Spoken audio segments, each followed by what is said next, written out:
number of patients that are on the verge of being intubated or in times dying is extraordinary.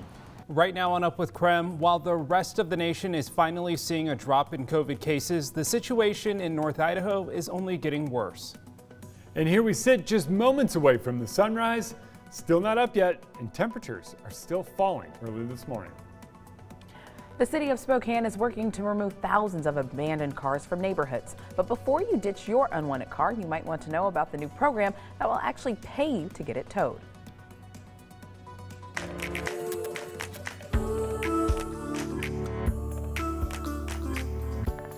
Up with KREM begins now. Well, let's take a live look outside right now of beautiful Coeur d'Alene this morning. It is the coldest weather we've woken up to all season. Our meteorologist Jeremy Legoo here now. Jeremy, is this the start of fall weather or is this more like wintry type weather? Oh, buckle up if you think this is winter, Tim. We're getting much colder than this. Our average high temperature a few months from now, more than 20 degrees colder than where we sit. So, hey, yeah. For now, it is a chilly start to the day. Look at Coeur d'Alene, a beautiful morning there. Oh, wow. Some cool temperatures, though. You think we're cold here? We sit at 37. Coeur d'Alene, you sit down in the 20s. Our temperatures are more than 20 degrees colder than where we sat this time yesterday for much of the inland Northwest. In Spokane, just 11 degrees cooler, no big deal. But you're at 29 in Coeur d'Alene, 27 in Deer Park, 30 in Sandpoint, 37 in Spokane. Moses Lake, you sit at 32 degrees, and for that reason, you have a frost advisory in place for early this morning with your temps down in the 30s. When it comes to elsewhere, well, we're typically this cold this time of year, so there's no need for a frost advisory or a freeze warning, but cool, clear, calm nights lead to big temperature drops. We'll dip a couple more degrees early this morning before temperatures climb. It's nothing but sunshine as we shoot for 60 degrees later on this afternoon, but it is going to feel cooler, so bundle up as you head out the door.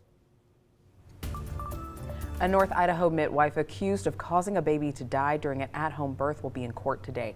64-year-old Denise Midstroke will likely enter a plea today in front of a judge. So right now she is charged with involuntary manslaughter, and if convicted, she could be sentenced up to life in prison. So here's what we know about the case so far. The woman is the owner of Ponderay Midwifery Services in Sandpoint. Court documents show back in January she delivered a baby who died hours later from intrauterine pneumonia. Earlier this year, a coroner's jury found the manner of the baby's death was an accident, but that the midwife acted with negligence. They cited several problems, including inducing labor before 39 weeks and a failure to provide resuscitative care. She's also under an administrative investigation regarding her standard of care, and she's refused to surrender her midwifery license. Well, another big story that we've been following this morning is that people all over Spokane are complaining to the city about the number of abandoned cars on neighborhood streets. Yeah, Nicole Hernandez this morning joining us live to explain how the city is working to get through all of these reports because, yeah, a lot of people encounter this where they live, abandoned cars there for months and even years, right, Nicole? Yeah, that's right. We've got one of these abandoned cars right here on this street. This street's actually the one I live on, and neighbors around here say that this car here has been sitting here for over a year. The owners of the car moved away, left their car, and now it's just been sitting here. So if you're in a similar situation, here's what you can do. You can pull out your phone, you can call 311. That will take you to the city, and then you can file a report. It is a burnt out vehicle. Now, the city of Spokane has been trying to get caught up on the abandoned vehicle reports they have stacked up. Spokane police spent 3 weeks helping parking enforcement respond to reports. With the help of police, they knocked out 700 reports, almost half of what they had stacked up, but they're always getting more cases.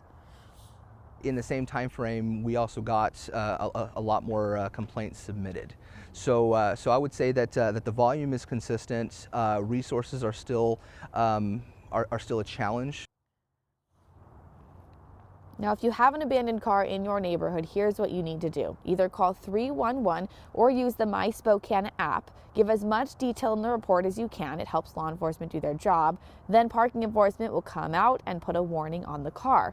After a few warnings and tickets, if the owners don't move the car, they will start the towing process. The whole process, though, can take a while because of how many reports the city gets.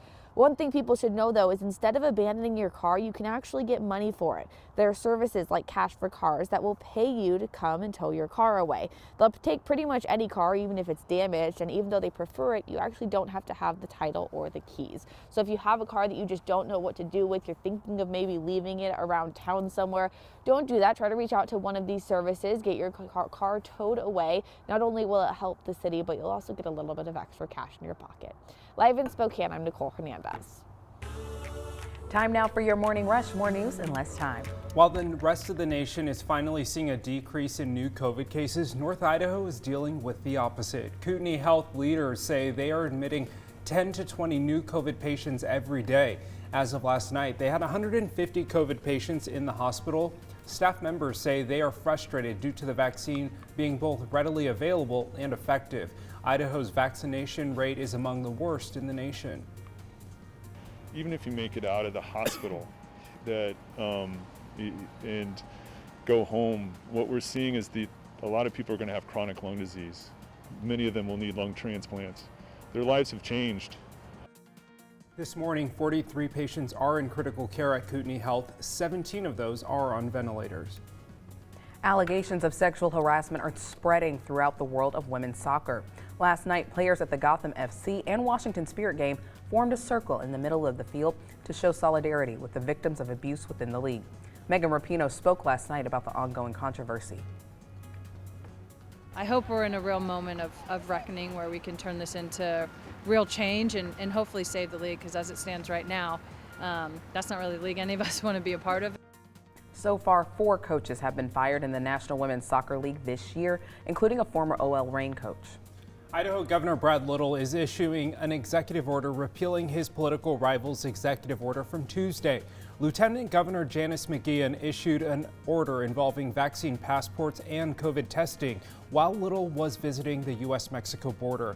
Now, she also tried to activate the Idaho National Guard to send them to the border as well, but she was told that was not within her power as temporary acting governor. That's your Morning Rush. More news in less time. Let us know what's happening in your neighborhood by using the hashtag #UpWithKREM on social media. Coming up on the CW22 at 7, Washington lawmakers are challenging President Biden to stop the government from blocking protections to Hanford workers. How lawmakers hope to level the playing field to ensure that these workers receive the medical care they need. And as we head into the 7 o'clock hour, we're looking at the coldest part of the entire day. Do we hit freezing here in Spokane? We'll talk the odds of that today and in the days to come as cold air takes over.